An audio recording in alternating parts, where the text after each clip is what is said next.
Donc, Colette Brun, directrice du Centre d'études sur les médias. Bienvenue à tous et merci d'être là. Donc, je suis là simplement pour vous présenter Michel Nadeau qui va animer l'échange et vous souhaiter tous de fructueuses réflexions en compagnie de nos invités. Voilà. Merci beaucoup, Colette.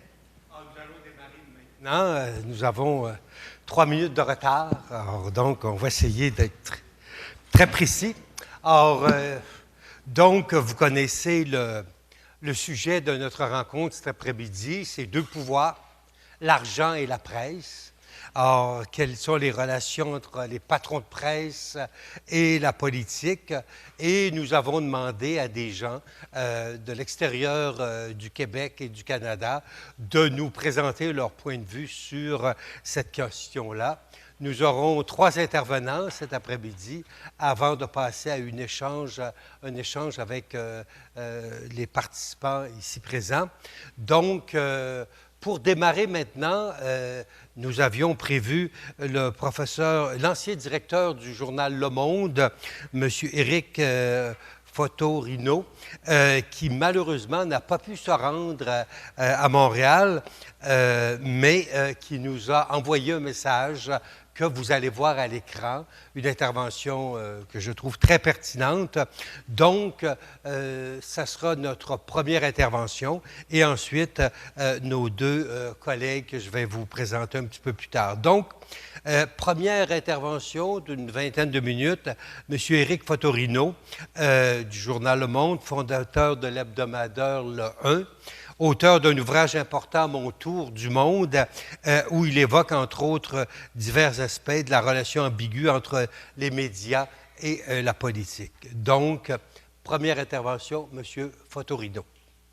Bonjour à vous toutes, à vous tous. Je suis très heureux de pouvoir m'exprimer dans votre enceinte et je vous remercie de votre invitation et je regrette de n'avoir pas pu voyager jusqu'à vous, mais grâce aux technologies modernes, je suis malgré tout avec vous.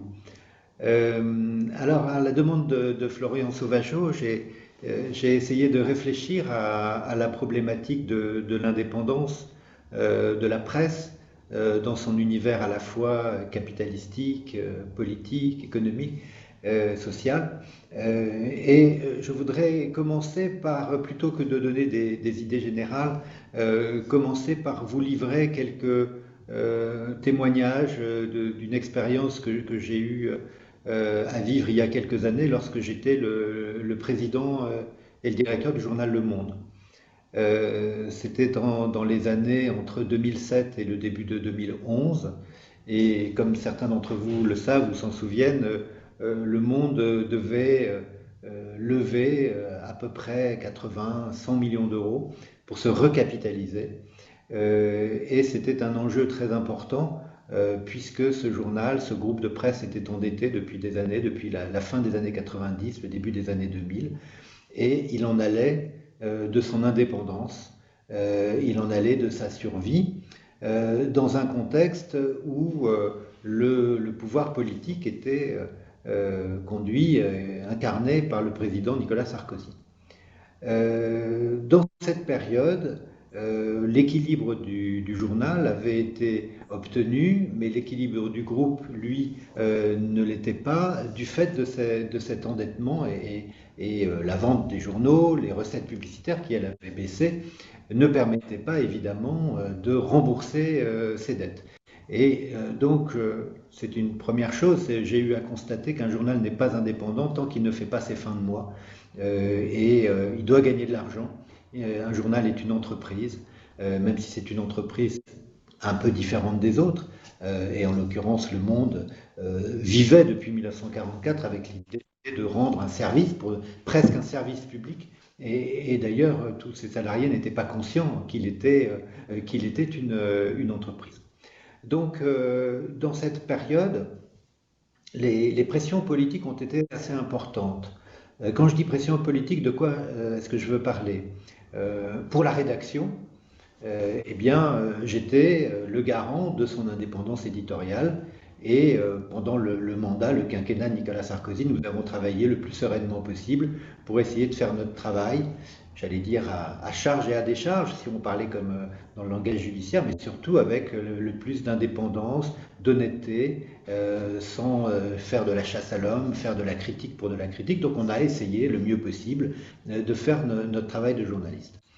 Et lorsque j'ai commencé à entreprendre des démarches pour trouver de nouveaux actionnaires pour Le Monde, j'ai été à un moment donné saisi par le président de la République lui-même, qui m'a fait venir dans son bureau de l'Élysée, c'était en juin 2010, et qui m'a signifié, à peine était-je entré dans son bureau, que c'était absurde de ma part de vouloir vendre Le Monde à un autre groupe que le groupe Lagardère.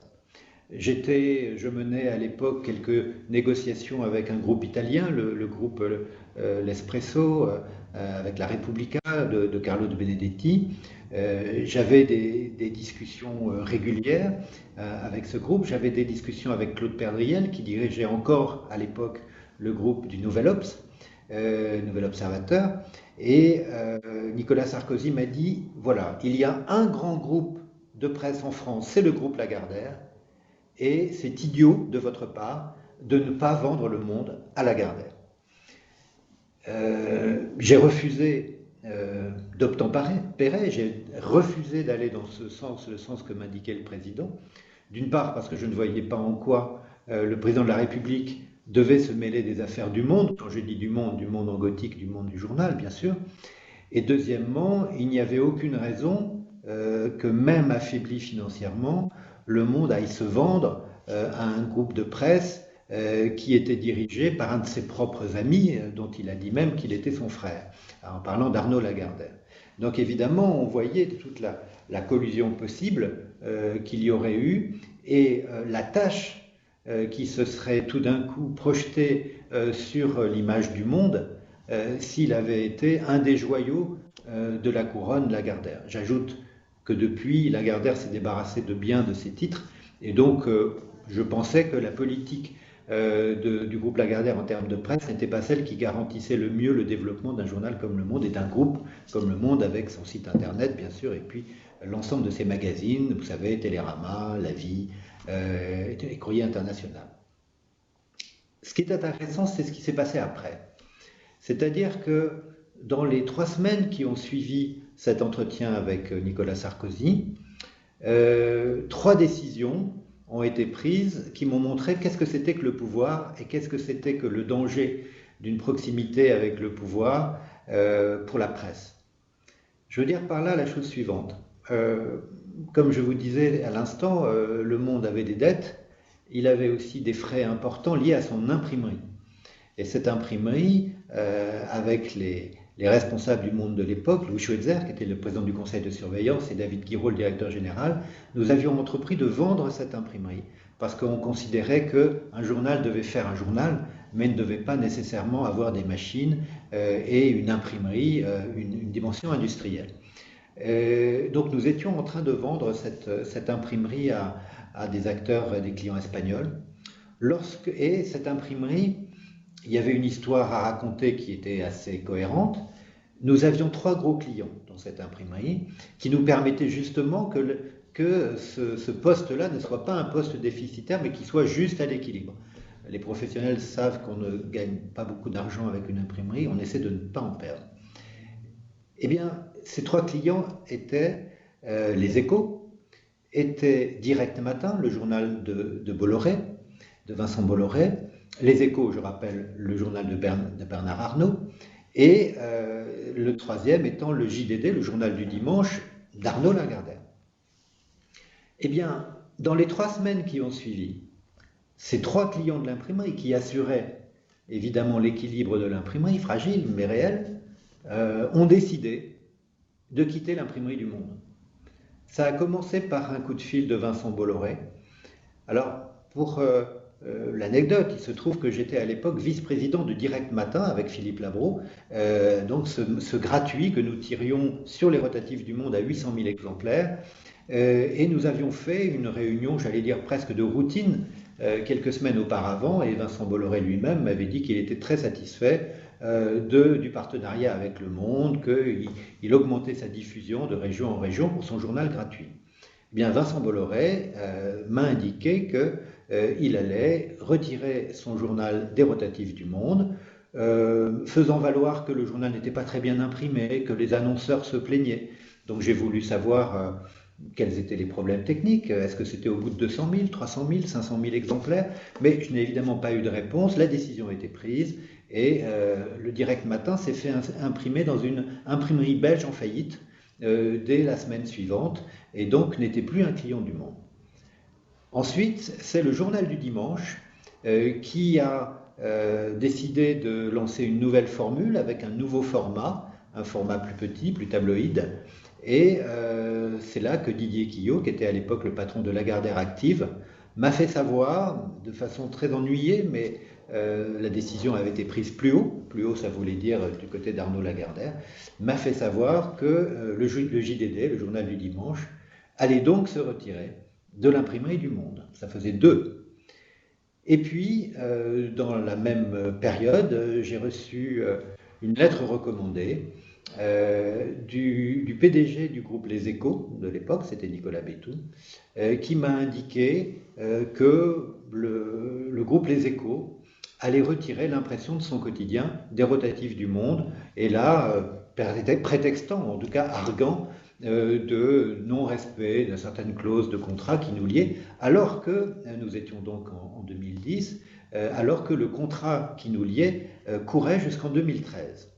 Voilà, donc si vous voulez, en l'espace de 3 semaines, après avoir finalement refusé d'obtempérer à une demande du président de la République, les 3 clients majeurs du Monde, qui est en termes industriels, qui étaient aussi des amis proches du président, que ce soit Bolloré, que ce soit Arnaud ou que ce soit Lagardère, étaient évidemment des obligés. Alors, je ne sais pas lequel était l'obligé de l'autre, mais en tout cas, il m'a semblé qu'il y avait là un maître et des serviteurs, et que ces serviteurs ayant obtempéré à une demande, ou peut-être même l'ayant précédé, eh bien, le Monde n'avait plus de gros clients pour son imprimerie, et vous imaginez bien les conséquences énormes qu'il y a eu pour nous, c'est-à-dire que d'une part, évidemment, la rentabilité de l'imprimerie était complètement compromise. Hein. L'imprimerie a perdu tout d'un coup plus de 2 millions d'euros alors qu'elle était à l'équilibre, et que ça empêchait, ça ne facilitait plus. On avait un projet de vente de l'imprimerie, notamment avec la Caisse des dépôts en France, donc un organisme parapublic, et un client espagnol. Eh bien, ce montage, évidemment, n'a pas pu se consolider, se faire. Et finalement, je me suis tourné vers d'autres actionnaires plus tard qui ont aujourd'hui pris le contrôle du Monde. Alors, c'était Pierre Berger, Xavier Niel et Mathieu Pigasse, ce trio d'investisseurs, et ça m'amène à un autre élément de ma réflexion sur l'indépendance de la presse, indépendance vis-à-vis de qui?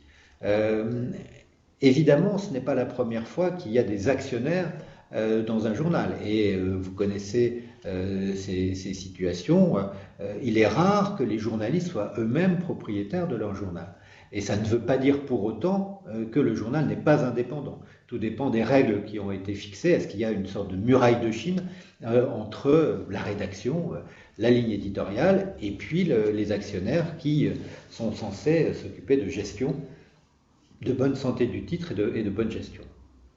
Alors, ce qui s'est produit en France, dans le paysage français ces dernières années, on peut dire depuis le début des années 2000, on pourrait remonter un peu plus loin, mais disons depuis le début des années 2000 jusqu'à aujourd'hui, ça a été que la plupart, la quasi-majorité des journaux nationaux, que ce soit des quotidiens ou des magazines, sont sous contrôle.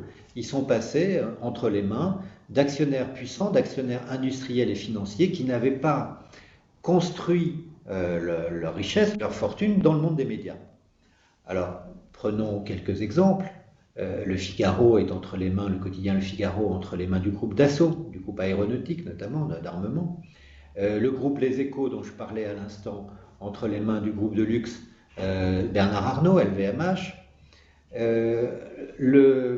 le journal du dimanche et tous ces journaux sont du groupe Lagardère, donc ça a été aussi de l'armement, beaucoup de l'industrie.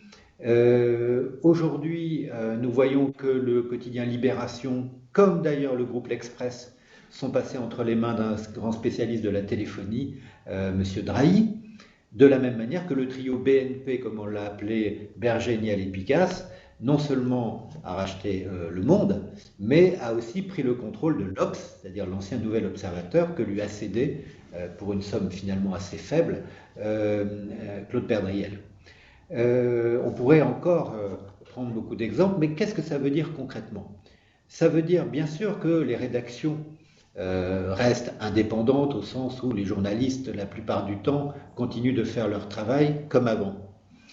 Sauf qu'il y a des domaines réservés ou qu'il y a des intérêts qui, de temps à autre, s'expriment, c'est-à-dire qu'un actionnaire peut être complètement dormant pendant de longues semaines, mais tout d'un coup se réveiller et montrer qu'il est l'actionnaire.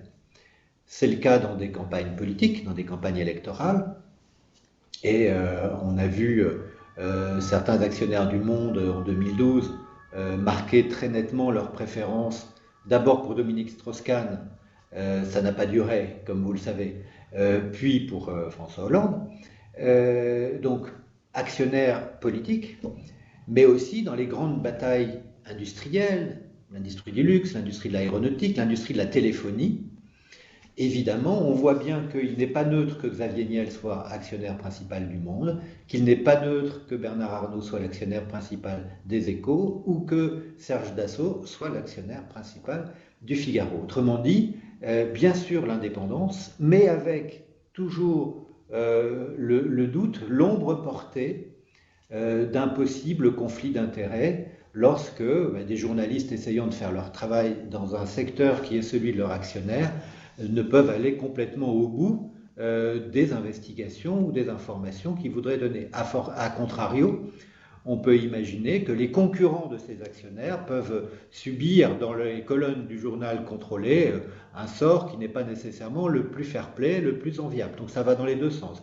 On encense l'actionnaire. Pour savoir qui est le plus intelligent dans le domaine de la téléphonie mobile, il faut lire Le Monde. Pour savoir qui est le meilleur de l'industrie du luxe, lisez Le Figaro. Le meilleur de l'industrie aéronautique, plutôt les Échos, et le meilleur de l'aviation, c'est Le Figaro. Donc je caricature pas, vraiment je donne des éléments qui seraient intéressants de reprendre à travers évidemment des articles, voir ce qui a été écrit, mais aussi voir ce qui n'a pas été écrit. Précisément parce que la censure, comme vous le savez, est aussi une autocensure, et donc la liberté de la presse, l'indépendance de la presse est remise en cause du fait de ses intérêts et du fait de la très grande faiblesse économique des journaux, comme vous le savez, à la chute des diffusions, à la chute, voire ou à l'érosion des revenus publicitaires, qui font que finalement, rares sont les journaux qui sont à l'équilibre. Donc évidemment, d'avoir les poches profondes, comme on dit dans le jargon financier, des poches profondes derrière soi, permet de vivre, de survivre, voire de se développer, mais ça se paye, tout a un prix, et ça se paye d'une partie de l'indépendance. Alors, que faire? Parce qu'effectivement, une fois qu'on a dit ça, qu'on a dit que la presse, et si j'ajoute un point quand même sur la presse française, c'est que depuis la Deuxième Guerre mondiale, les ordonnances et les lois de 1944-45, la presse française a toujours été sous-capitalisée. C'est-à-dire qu'on a limité les capitaux dont elle pouvait disposer pour se développer. Ce qui fait que tant qu'il y avait la croissance, que les 30 Glorieuses, tant que les ventes étaient satisfaisantes, elle pouvait rester indépendante. Mais du jour où elle a commencé à subir des chutes de diffusion et dû faire face à des investissements nouveaux, évidemment, elle était si faible qu'elle a été une proie facile pour des industriels qui avaient des liquidités, qui avaient des fonds et qui pouvaient acheter non pas du pouvoir, mais acheter de l'influence.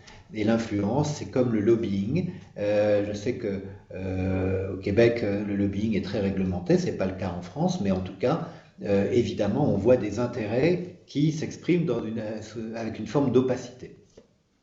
Alors, je sais que vos réflexions vont tourner aussi autour de que faire, comment échapper à la dépendance, sachant que probablement une des raisons pour lesquelles les citoyens, les lecteurs perdent confiance dans leurs journaux, dans leurs médias, de façon quelquefois très forte, c'est parce qu'ils considèrent, de la même manière qu'en France en tout cas, ils considèrent que 80% ou presque des hommes politiques sont corrompus, eh bien ils n'ont pas confiance dans leurs médias parce qu'ils considèrent que finalement les médias sont, sinon les serviteurs, mais en tout cas les obligés de grandes puissances et de puissants issus du monde de l'industrie, de la finance, et une fois que j'ai dit ça, donc pas très loin non plus du monde de la politique. Alors, imaginez que des rédactions ou des journaux pourraient se financer autrement. Bien sûr que c'est une piste. Alors, les pistes sont nombreuses, mais elles sont à la fois nombreuses et un petit peu floues, et peut-être un peu de l'ordre de l'utopie. C'est-à-dire que on voit bien que plusieurs journaux en France ont voulu se mettre ou mettre leur titre à l'abri d'une fondation, par exemple.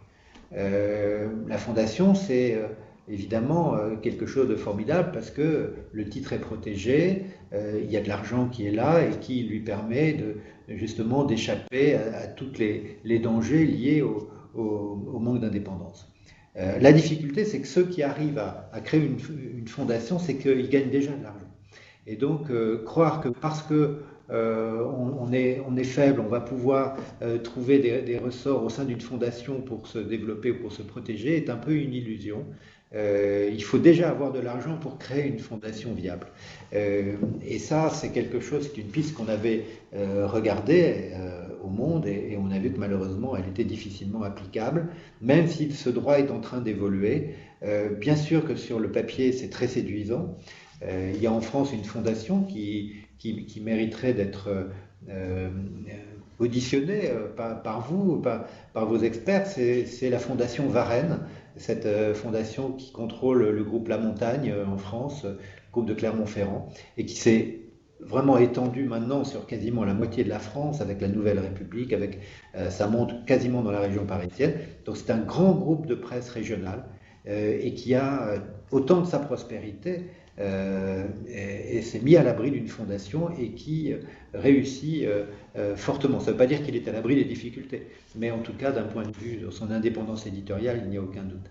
Il y a bien sûr tout ce qui est, on me dit quelquefois, l'appel au lecteur, l'appel à la solidarité, au réflexe citoyen. Bien sûr que ça existe, que c'est possible, mais encore une fois, c'est souvent les sommes que l'on peut espérer lever de ces outils, de ces leviers, sont dérisoires au regard des investissements qu'il faut consentir pour moderniser, pour développer. Donc bien sûr que c'est toujours très sympathique de faire appel à ces lecteurs, même si on ne peut pas faire appel tout le temps et régulièrement, mais les expériences qui ont été menées en France, et ça a été le cas pour Le Monde à une époque, avec une société des lecteurs par exemple, ou des sociétés d'amis, eh bien, ce sont les recettes de ces opérations sont souvent hors de proportion des enjeux et des nécessités. Donc effectivement, c'est pourquoi la plupart de ces journaux en difficulté se tournent vers des acteurs majeurs, industriels, etc. Un autre point, dès lors qu'il est très difficile pour une rédaction, pour des personnels, de devenir les propriétaires de leurs journaux, je pense que, puisque nous sommes dans un état de droit, il faut construire du droit, même si on sait que là où il y a du droit, il y a ceux qui détournent le droit ou qui essaient de l'infléchir à leur faveur. Mais je veux dire par là qu'une notion a avancé un peu en France, une notion juridique pour faire des rédactions des personnalités juridiques. Ça a été dans des projets de loi. Plutôt des propositions de loi donc, qui émanent de parlementaires. Donc c'est des choses en discussion qui n'ont pas encore complètement abouti. Mais l'idée de faire des rédactions des personnalités juridiques, ça voudrait dire quoi concrètement?